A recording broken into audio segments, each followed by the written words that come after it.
তো সমাজে কিছু মানুষ আছে যারা নারী হয়েও নারীকে সম্মান দিতে জানে না। বাড়ি বাড়ি গিয়ে মেয়ে দেখতে আসে, কিন্তু দেখে মানুষকে নয়, দেখে যেন মনে হয় বাজারের পণ্য দেখতে আসছে।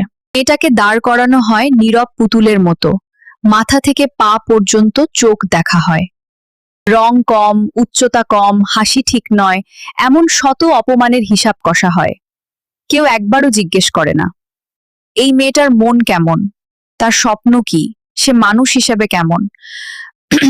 সবচেয়ে ভয়ঙ্কর বিষয়টা এখানেই, এই অপমান আসে বাইরের পুরুষদের থেকে নয়, আসে নিজেরই নারীদের কাছ থেকে, যাদের কাছ থেকে সহানুভূতি পাওয়ার কথা। মেয়েদের শেখানো হয় সহ্য করতে, চুপ থাকতে, অপমানকে ভাগ্য ভেবে মেনে নিতে। কিন্তু কেউ শেখায় না একজন মেয়েও আরেকজন মেয়ের সম্মান রক্ষা করতে পারে। মেয়ে কোনো গরু নয় যে হাটে তুলে দেখা হবে।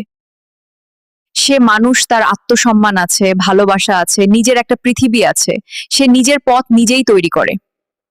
যে সমাজে মেয়ের চোখের জলও হিসাবের খাতায় পড়ে, সে সমাজে সভ্যতার গল্প বলা ভণ্ডামি ছাড়া কিছুই না।